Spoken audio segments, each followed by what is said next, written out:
नमस्कार दोस्तों, स्वागत है आपका आपके अपने YouTube channel RBSC online classes में। हम बात कर रहे थे आपके लेसन नंबर 15 के बारे में। तो 15वें लेसन के हमने पिछले 2 पार्ट कर चुके थे। आज हम इसका तीसरा पार्ट करने जा रहे हैं। तो पिछली क्लास में मैं पढ़ा था आंतरिक विवर्तनिक शक्तियां, तो आज हम पढ़ेंगे बाह्य विवर्तनिक शक्तियां। बाह्य विवर्तनिक शक्तियां क्या होती है उसके बारे में। अगर आपने पिछली क्लास में आंतरिक विवर्तनिक शक्तियां नहीं देखी है तो पहले उसको देख लें, ताकि ये भी क्लास आपको अच्छे से समझ में आ जाए। तो देखते हैं आंतरिक बाह्य विवर्तनिक शक्तियां क्या होती हैं। बाह्य विवर्तनिक शक्तियों को भी कार्य के आधार पर 2 भागों में बांटा गया है। देखो, बाह्य जो विवर्तनिक शक्तियां हैं उनको जो जिस तरह से वो कार्य कर रही हैं उनको क्या है 2 भागों में बांटा गया है। पहला है अपसरण की शक्तियां और दूसरा है अपवर्तन की शक्तियां। अपसरण की शक्तियां कौन सी होती है? जो एक स्थान पर स्थिर रहकर ही कार्य करती रहती है, एक स्थान पर फिक्स है और वहां पर कार्य कर रही है, तो वो अपसरण की शक्तियां हैं। जबकि दूसरी होती है वो क्या करती है, गति करके कार्य करती रहती है, गति करके कार्य करती रहती है। इन दोनों को हम डिटेल में पढ़ेंगे तो और अच्छे से समझ में आ जाएगा। तो सबसे पहले अपन देखते हैं अपसरण की शक्तियां क्या होता है और इसके अंदर कौन कौन से आते हैं। तो अपसरण का मतलब क्या होता है? धीरे धीरे खत्म होना। अपसरण का मतलब क्षीण होना यानी खत्म होना। तो देखो, अपवर्तन की शक्तियां चट्टानों को अपसरण की शक्तियां चट्टानों को तोड़कर मिट्टी में बदलती रहती है। अपसरण की क्या करती है? ये जो चट्टानें वगैरह जो बनती है उनसे क्या करती रहती है? उनको तोड़कर मिट्टी में मिलाती रहती है वापस। ठीक है। उसके बाद ये चट्टानों को देखो, सूर्य की गर्मी, वर्षा, पाला और वायु भौतिक रूप से चट्टानों को तोड़ती रहती है। देखो, बहुत अधिक गर्मी, सर्दी, ठीक है, और वर्षा और वायु क्या करते रहते हैं? तेज वायु इनको तोड़ते रहते हैं, वापस मिट्टी में मिलाते रहते हैं।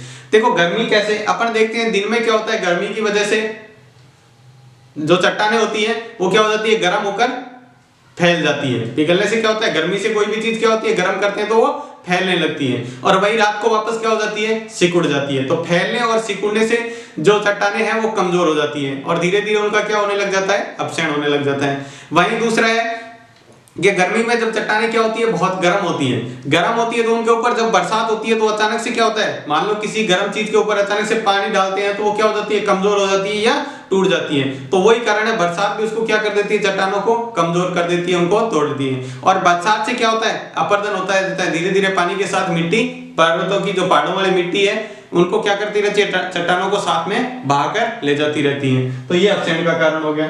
ठीक है। उसके बाद अपन बात करें प्रकृति में चलते रहने वाली रासायनिक क्रियाएं। कुछ रासायनिक क्रियाएं हैं जो हमेशा अपने को पता है चलती रहती है, जैसे ऑक्सीकरण यानी ऑक्सीजन का जुड़ना और जो ऐसे होते हैं। ठीक है। कार्बोनेटीकरण हो गया यानी कार्बन से, और जल के अणुओं का जुड़ना, विलयीकरण मतलब किसी के अंदर घुलना आदि चट्टानों को क्या कर देते हैं, कमजोर करके उनको अपक्षय में मदद करते हैं। ये क्या करते हैं, चट्टानों को कमजोर कर देते हैं और फिर उनको अपक्षय में मदद करते हैं, यानी उनको धीरे धीरे मिट्टी में मिलाते रहते हैं। तो ये कुछ प्राकृतिक तरीके हैं अपक्षय के। उसके बाद कुछ जैविक क्रियाएं भी हैं। जैविक का मतलब जीव जंतुओं द्वारा, इंसानों द्वारा, इनके द्वारा यानी सजीवों द्वारा। तो सजीवों द्वारा क्या है, पेड़ पौधे, जीव जंतु और मानव भी अपक्षय में बहुत बड़ी भूमिका निभाते हैं। मानव का तो आपको पता ही होगा, क्या करते रहते हैं, चट्टानों को काट लेते रहते हैं, उसके अंदर बारूद से चट्टानों को ब्लास्ट करके पत्थर वगैरह के लिए, तो उससे चट्टानों का अपक्षय हो रहा है। दूसरा देखो, पेड़ पौधों से कैसे होता है, जैसे मान लो कोई पर्वत के अंदर पेड़ लगेगा, जैसे मान लो ये कोई चट्टान है या पर्वत है, यहाँ पर पेड़ लगेगा तो इसकी जड़ इसके अंदर जाएगी, और जड़ अंदर जाने से क्या होगा, जड़ फैलेगी तो चट्टान को क्या कर देगी, वहां से उसमें दरार पैदा कर देगी, उसमें तोड़ देगी। तो ये पेड़ की जो दरार अंदर जो जड़ें जाएगी वो इसको क्या कर देगी, चट्टानों में दरार पैदा कर देगी, उसको तोड़ देगी। तो इससे भी चट्टानें क्या होते रहते हैं, अपवर्तन होता रहता है। उसके बाद देखो, चट्टानों के अपवर्तन से बहुत बड़े फायदे हैं, क्योंकि चट्टानों से क्या होती है, जो नदियों के साथ पानी जो मिट्टी बहा कर ले जाती है वो मैदानी इलाकों में चले जाते हैं, और वहां पर वो जो मिट्टी होती है अपक्षय वाली वो क्या करती है, बहुत अधिक उपजाऊ होती है। वो क्या करती है, उपजाऊ होती है, जिससे कृषि अच्छी होती है, खेती अच्छी होती है वहां पर। तो देखो, कृषि के लिए अपक्षय की शक्तियां बहुत उपयोगी है। क्यों? क्योंकि ये जो मिट्टी होती है अपक्षय वाली, जो पानी बहाकर साथ में ले आता है, तो ये क्या होती है, बहुत उपजाऊ होती है, जिसमें खेती बहुत अच्छी होती है, जिसमें फसलें बहुत अच्छी होती है। तो ये था इसमें पहला अपक्षय के बारे में। इसको आप लिख सकते हैं या स्क्रीनशॉट ले सकते हैं। इसके बाद देखते हैं अपन इसका दूसरा प्रकार यानी अपवर्तन की शक्तियां। पहले आपने देखा था अपक्षय की शक्तियां, आप देख रहे हैं अपवर्तन की, इसकी दूसरा प्रकार है अपवर्तन की शक्तियां। ये अपवर्तन की शक्तियां देखो क्या होता है, वायु, जल और बर्फ, ये तीनों ऐसे पदार्थ हैं जो पृथ्वी पर एक स्थान से दूसरे स्थान पर क्या होते रहते हैं, बहते रहते हैं। पानी आपको पता है पहाड़ों से बहते हुए कहां कहां तक पहुंच जाता है, मैदानों तक, साथ में वायु भी क्या होती है, लगातार बहती रहती है एक स्थान से दूसरे स्थान तक। बर्फ भी क्या होती है, बहती रहती है। अब बर्फ कैसे बहती है, बर्फ आपको पता है हिमालय पर इन पर जमी हुई है, ठीक है, वहां से वो नीचे थोड़ी थोड़ी या क्या कहते हैं हल्की हल्की मात्रा में नीचे खिसकती रहती है। कभी कभी ये खिसकते होती है कि बीच में इसके आने वाली चट्टानें वगैरह सब कुछ टूट जाती है, ठीक है। तो इनके बहाव में अत्यधिक शक्ति होती है। अब जैसे मान लो पहाड़ है, ठीक है, इस रूप में मान लो पहाड़ है कोई, जैसे मान लो ये ऐसे निकला हुआ पहाड़ है, ठीक है।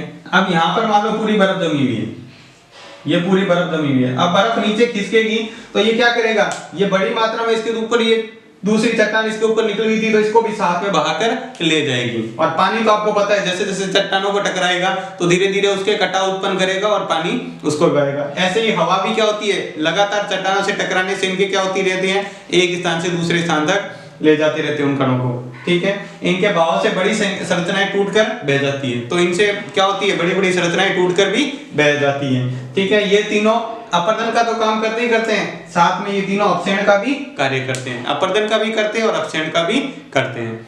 तो ये हो गया दूसरा प्रकार यानी अपर्दन की शक्तियां। इसका भी आप स्क्रीनशॉट ले सकते हैं, लिख सकते हैं। इसके बाद अपन आगे बात करते हैं अन्य और बाह्य विवर्तनिक शक्तियां हैं, अपक्षयण और अपर्दन के बाद में भी कुछ और हैं, उसको देखते हैं। तो बहती हवा की शक्ति, बहती हवा में कितनी शक्ति होती है ये अपन अच्छी तरह जानते हैं। जब आंधी तूफान वगैरह चक्रवात आते हैं तो अपन अच्छी तरह समझ जाते हैं कि उसमें कितनी शक्ति होती है, पेड़ पौधे सब कुछ उखाड़ देती है, तो बहुत ज्यादा शक्ति होती है उसके अंदर।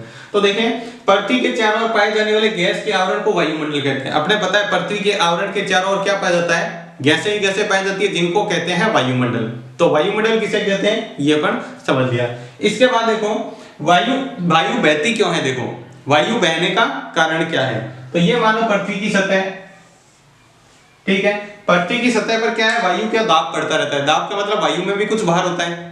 कैसे पता चलेगा, जब अपन गुब्बारे के अंदर वायु भर देते हैं तो अपने को पता है गुब्बारा भारी हो जाता है। तो वैसे अपन बात करते हैं वायु, कई बार क्या होता है, कई इलाके गर्म होते हैं, कुछ इलाके ठंडा होते हैं।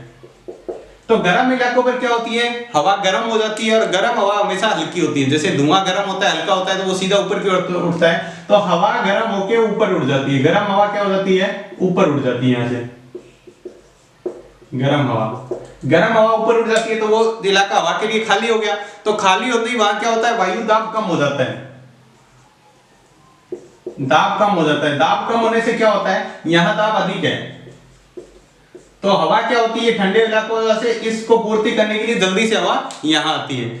जैसे अपन देखते हैं कई बार बस ट्रक वगैरह चलते हैं तो उसके पीछे हवा, वहां खाली जगह हो जाती है तो साइड से अचानक से तेज से हवा वहां पर आती है, आप वहां की हवा को जगह पूरा करने के लिए। तो यही बात यहाँ पर होती है कि यहाँ हवा गर्म, जहां जमीन गर्म होती है वहां पर क्या होती है, हवा गर्म होकर ऊपर उड़ जाती है, फैल जाती है, और वहां से दूसरे इलाकों से ठंडी हवा क्या होती है, वहां से उस तरफ बहने लग जाती है जिस तरफ वायु दाब कम है। तो हमेशा हवा बहती कहाँ है, देखो ये लिखा है, भूमि पर हवाओं की वायु अधिक दाब वाले स्थानों से कम दाब वाले स्थानों की ओर बहती है। यहाँ पर देखो ठंडी हवा थी, ठंडी हवा में भार ज्यादा होता है तो मतलब वायु दाब अधिक है, और यहाँ पर गर्म हवा थी ऊपर उठ गई तो वायु दाब कम हो गया। तो हमेशा अधिक वायु दाब से कम वायु दाब की ओर हवा बहती रहती है। ये जो हवा चलती है बाहर अपन देखते हैं हमेशा हवा चलती रहती है, तो ये इस कारण चलती है। तो आपको समझ में आ गया होगा, ठंडे इलाकों से हवा गर्म इलाकों की तरफ चलती रहती है। ठंडे इलाकों में वायु दाब अधिक होता है ठंडे स्थान पर, और गर्म स्थान पर वायु दाब कम होता है। तो ठंडे स्थान से गर्म स्थान की ओर हवा बहती रहती है, ठीक है। भूमि पर हवाओं की दिशा हमेशा समान नहीं होती है, ऋतुओं के अनुसार इनकी दिशा बदलती रहती है। अपने को पता है, अपन यहाँ भी देखते हैं हवाओं की दिशा लगातार बदलती रहती है, तो हमेशा समान नहीं होती है, ठीक है। तो इसकी अपन बात करें तो देखो आपको अच्छे समझ में आएगा। यहां मान लो अपनी पृथ्वी है, यहां सतह है, स्थल है, और यहां मान लो समुद्र है। ये मान लो यहां से ये समुद्र है और ये स्थल है, ठीक है। तो देखो सर्दियों में क्या होता है, जब सर्दियां होती है, गर्मियों में देखो पहले, गर्मियों में क्या होता है, समुद्र से हवा कैसे चलती है, समुद्र से यानी ये इलाका समुद्र क्या होता है, ठंडा होता है, और जमीन क्या हो जाती है, गर्मियों में गर्म हो जाती है। तो समुद्र से इधर हवा चलती है, इधर 6 महीने गर्मियों में। वहीं सर्दी में क्या होता है, सर्दियों में उल्टा होता है, जमीन ठंडी हो जाती है और समुद्र गर्म हो जाता है, तो हवा इस तरह से चलती है इधर की ओर। ये 6 माह। तो साल भर में क्या होता है, ये जो हवाएं चलती है गर्मियों में समुद्र से स्थल की ओर, ये मानसून लाती है, तो जिससे बरसात होती है। बरसात होती है तो आपको पता है बरसात के पानी में ताकत होती है, वो मिट्टी को साथ में बहा कर ले जाती है, जिसको कहते हैं मिट्टी का अपर्दन। अपर्दन का मतलब क्या होता है, जैसे अपन थोड़ी जगह में पानी डालें कच्ची मिट्टी, तो कच्ची मिट्टी को साथ में बहा कर ले जाता है, कटाव पैदा कर देता है, उसको कहते हैं अपर्दन। तो 6 महीने क्या होता है, समुद्र से स्थल की ओर, और सर्दियों में 6 महीने स्थल से, जमीन से समुद्र की ओर हवाएं बहती है। ठीक है, तो हवाएं लगातार एक समान नहीं बहती है, ये हमने बात की, हमेशा इनकी दिशा लगातार बदलती रहती है। कुछ असमान हवाएं होती हैं, असमान हवा,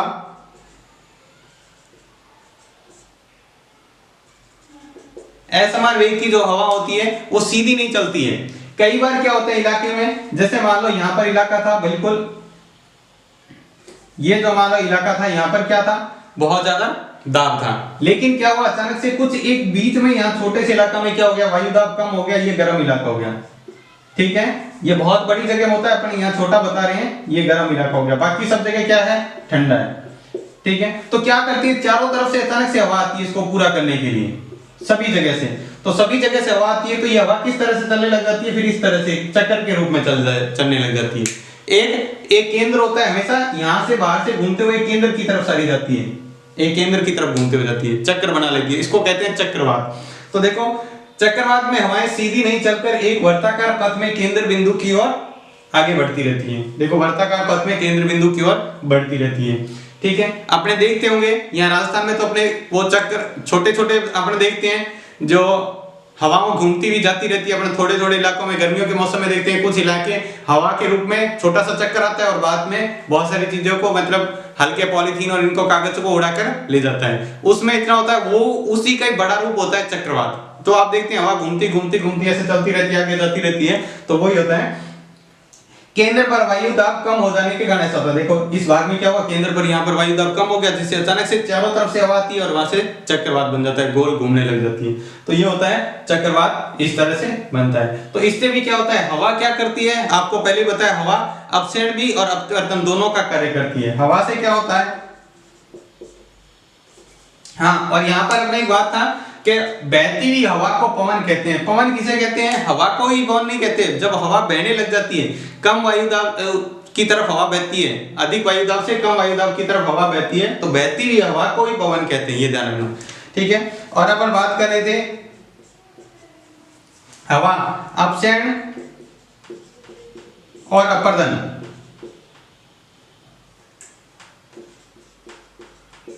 दोनों के अंदर भूमिका निभाती है। अपक्षेण भी करती है और अपवर्तन भी करती रहती है, क्योंकि हवा में ताकत होती है, धीरे धीरे वो जमीन से टकराती रहती है और वहां पर मिट्टी का अपवर्तन करती रहती है। अपने राजस्थान में यहाँ देखते हैं, रेगिस्तान में कहीं भी पहाड़ नहीं है। पहाड़ नहीं होने का कारण क्या है, देखो अगर मान लो पहाड़ बनने भी लगता है यहाँ पर, तो थोड़ी सी ऐसी जमीन बनेगी तो हवा आएगी, उसके कारण इतने तेजी से टकराते हैं कि उसको वापस उसका रेजमाल की तरह कार्य करते हैं। अपन रेजमाल से किसी चीज को रगड़ते हैं, वो तो धीरे धीरे कम होती रहती है, और तो वैसे ही ये मिट्टी के कण भी रेजमाल की तरह कार्य करते हैं और वापस उसको रेगिस्तान में मिट्टी में मिला देते हैं। ठीक है, तो ये कारण है राजस्थान में पर्वत वगैरह नहीं होने का। और हवाओं की जो बहती हवा की शक्ति क्या होती है उसके बारे में, तो इसका भी आप स्क्रीनशॉट ले सकते हैं, इसको लिख सकते हैं। इसके बाद देखते हैं अपनी अगली जो वायु विवर्तनिक शक्ति है, बहते हुए पानी की शक्ति। बहते हुए पानी में कितनी शक्ति है ये भी अपन अच्छी तरह से जानते हैं कि पानी में बाढ़ आती है तब, या कोई नदी में उफान आ जाता है तो कितना नुकसान होता है, ये अपन अच्छी तरह से जानते हैं। या पानी का जो बहाव तेज होता है तो उसके अंदर कितनी शक्ति होती है, ये भी अपन अच्छी से जानते हैं। तो बहते हुए पानी में शक्ति होती है तो अपन जानते हैं। ठीक है, नदियों में जल बहता रहता है। ठीक है, कुछ नदियां केवल वर्षा ऋतु में बहती है, तो कुछ संपूर्ण वर्ष बहती रहती है। कुछ नदियां ऐसी होती है जो सिर्फ वर्षा ऋतु में, जैसे अपने राजस्थान में बहुत सारी नदियां हैं, जैसे लूनी नदी हो गया। ठीक है, ये काफी नदियां हैं जो क्या होती है, घग्गर नदी होगी। ठीक है, ये सिर्फ क्या होती है, जो सिर्फ वर्षा ऋतु में ही बहती है, बाकी समय में सूख जाती है, जब तक तो खाली पड़ी रहती है। तो कुछ ऐसी नदी होती है जो वर्ष भर बहती रहती है, जो समुद्र से इनसे पहाड़ों से, हिमालय से, इनसे जो दूर से आती है, हिमालय से जो हमेशा 12 माह से क्या रहती है, बर्फ पे पिघलती रहती है, तो उनसे जैसे गंगा, यमुना, चंबल आदि नदी क्या होती है, वर्ष भर बहती रहती है। मानव सभ्यता के विकास में नदियों का महत्वपूर्ण स्थान है, तो ये तो अपन अच्छी तरह जानते ही हैं। पुराने जमाने से ही अपन सिंधु घाटी इसके बारे में सुनते हैं। तो सिंधु घाटी क्या है? सिंधु नदी थी जिसके आसपास ही लोग आके वहां पर बसे थे। तो मतलब नदी इसलिए ताकि पानी आसानी से उपलब्ध हो जाए। तो नदी का महत्व पहले से जानते हैं। बहता जल अपरदन से में महत्वपूर्ण कार्य करता है। बहता जल मिट्टी को बहा बहा कर ले जाता है, ये अपन जानते हैं, महत्वपूर्ण कार्य करता है। जो पहाड़ों की इनकी मिट्टी बहा बहा कर मैदानी इलाकों में ला देता है। अपन भी यहाँ राजस्थान में जो नहर का पानी देखते हैं, तो नहर का पानी आप देखेंगे, नहर के पानी की मिट्टी भी अलग होगी बाहर वाली मिट्टी से। ऐसा क्यों होता है? क्योंकि वो मिट्टी वहां से बहते बहते बहते पानी के साथ यहाँ तक आ जाती है। तो ये होता है मिट्टी बहाकर एक स्थान से उसे अपरदन हो गया। ठीक है, उसके बाद देखो हिमनद क्या होता है। पिछली बार इसके बारे में प्रश्न पूछा गया था, हिमनद के बारे में। ठीक है, ठंडे क्षेत्रों में पानी बर्फ के रूप में बरसात होती है। अपन देखते हैं कश्मीर में क्या होता है, बर्फ बरसती रहती है। ठीक है, पानी थोड़ी बरसता है, वहां बरसात बर्फ के रूप में होती है। ठीक है, जिसे हिमपात कहते हैं। उसे क्या कहते हैं? बरसते हुए बर्फ को हिमपात कहते हैं। ठीक है, इससे क्या होता है? बर्फ की परतें बन जाती है, बर्फ की परतें बन जाती है। तो अपन हिमालय जैसा पर्वत है उसके ऊपर बर्फ की परतें बनी हुई है। और साथ में जो ध्रुवीय इलाके हैं, ध्रुवीय इलाका कौन सा? उत्तरी और दक्षिणी ध्रुव। जैसे ये मान लो अपनी पृथ्वी है, ठीक है, पृथ्वी को ऐसे बांटते हैं, तो ऊपर वाला उत्तरी ध्रुव और ये दक्षिणी ध्रुव। अपने को पता है, जैसे अपन पाठ के शुरू में बात की थी, तो यहाँ पर हमेशा बर्फ जमी रहती है, क्योंकि सूर्य की किरणें क्या होती है? सूर्य की किरणें हमेशा क्या पड़ती हैं? पर तिरछी पड़ती है, जिससे यहाँ सर्दी अधिक रहती है और हमेशा बर्फ ही जमी रहती है। तो यहाँ पर बर्फ जमी रहती है। ठीक है, बर्फ की मोटी परतें जमा हो जाती है। अब बर्फ की मोटी परतें आपको जैसे अभी बताया, बर्फ की मोटी परतें क्या होती है? धीरे धीरे गुरुत्वाकर्षण बल के कारण नीचे खिसकती रहती है। जैसे ये मान लो पर्वत है, इसके बीच में ये खिसकती रहती है। तो यहाँ पर कोई भी सामने जैसे कुछ आएगा तो उसको भी पीस कर, जैसे कहते हैं ना, एकदम पीस कर चूरा मिट्टी बना देगी, वापस पाउडर बना देती है। इसलिए मान लो चट्टान भी अगर मान लो बीच में उभरी हुई है, जैसे मान लो ये चट्टान है और बीच में कोई उभरा हुआ भाग है चट्टान का, तो ये परत यहाँ से उठते हुए इसको पीस देगी। ठीक है, पाउडर बना देगी इसका। तो इतनी इसके अंदर शक्ति होती है। हिमालय जैसे तथा ध्रुवीय क्षेत्रों में बर्फ की मोटी परतें जमा हो जाती है, जो गुरुत्वाकर्षण के कारण धीरे धीरे नीचे खिसकती रहती है। इसे हिमनद या हिम ग्लेशियर कहते हैं। जिसको क्या कहते हैं? हिमनद या ग्लेशियर। ये जो चट्टानें धीरे धीरे नीचे खिसकती रहती है, परतें जो खिसकती है, तो इन खिसकती हुई परतों को क्या कहते हैं? हिमनद या ग्लेशियर कहते हैं। जो परतें नीचे खिसक रही है उनको हिमनद या ग्लेशियर कहते हैं। विश्व में औसत तापक्रम में वृद्धि को ग्लोबल वार्मिंग, इसके ऊपर प्रश्न आया था। ग्लोबल वार्मिंग से क्या क्या नुकसान हो सकते हैं? तो ग्लोबल वार्मिंग देखो क्या होता है, पृथ्वी के तापक्रम में लगातार, अपने को पता है सूर्य का ताप यहाँ से आता है, दिन में पृथ्वी गर्म हो जाती है, रात को वापस ठंडी हो जाती है। लेकिन ये कार्बन डाइऑक्साइड और इनके ज्यादा बढ़ने के कारण क्या होती है? ये वापस उतनी गर्मी वापस जा नहीं पाती। तो पृथ्वी धीरे धीरे क्या हो रही है? पृथ्वी का ताप बढ़ रहा है। इसको कहते हैं ग्लोबल वार्मिंग, यानी पृथ्वी के तापक्रम में वृद्धि होना। जिससे क्या होता है? बर्फ बनती कम है। अपन कह रहे हैं ना बरसात होती है बर्फ की, तो हिमालय और ध्रुवीय पर क्या है? बर्फ, ताप ज्यादा होगा तो बर्फ कम बनेगी और पिघलेगी ज्यादा। ताप ज्यादा होने से पिघलती ज्यादा है। ठीक है, पिघलती अधिक है। उसके बाद है समुद्री धाराएं। समुद्री धाराएं क्या होती है? समुद्री धाराओं में भी अपार शक्ति होती है। अपन देखते हैं हवा से क्या होती है? समुद्र के अंदर लहरें बढ़ती रहती है, जिसको लहरों को अपन ज्वार भाटा कहते हैं। और साथ में क्या होती है? कभी कभी भूकंप, ज्वालामुखी और तूफान आने से क्या होता है? बड़ी बड़ी बहुत लहरें उठती है, जो क्या होती है? बहुत ज्यादा तबाही मचा देती है, उससे बहुत ज्यादा नुकसान होता है। ठीक है, समुद्र में जल एक निश्चित दिशा में बहता रहता है। जैसे हवा बहती रहती है वैसे तो समुद्र बिल्कुल शांत होता है, अपने को पता है समुद्र बिल्कुल शांत है। लेकिन यह क्या है? ये तूफान वगैरह आने से ये भी क्या होता है? बहुत घातक सिद्ध हो सकता है। और बात करें कि ये जो समुद्र के अंदर हवाएं, जो पानी होता है, वो भी क्या होता है? एक स्थान से दूसरे स्थान तक बहता रहता है। तो अभी इसमें कहाँ जाएगा? नदी में तो अपन मान लेते हैं एक जगह से दूसरी जगह जाती रहती है, लेकिन ये समुद्र में पानी कैसे जाएगा? ठीक है, तो समुद्र में क्या होता है? जहां पर पानी ठंडा होता है और एक इलाके में गर्म हो जाता है। ठीक है, तो अपने को पता है ठंडे इलाके का दाब कम होता है, तो ये पानी गर्म इलाके की तरफ बहता रहता है। हमेशा जिधर गर्म इलाका उधर पानी ऐसे अपने को बहता हुआ समुद्र में हमेशा ऐसे नजर आता है। तो ये ठंडे से गर्म की तरफ हमेशा बहता रहता है। तो यहाँ जहाँ ठंडा और गर्म मिलते हैं, तो यहाँ पर बहुत बड़े बड़े तूफान जैसे टाइफून ये वगैरह बन सकते हैं। तो ये काफी खतरनाक होते हैं। तो ये था आपका 15वां पार्ट।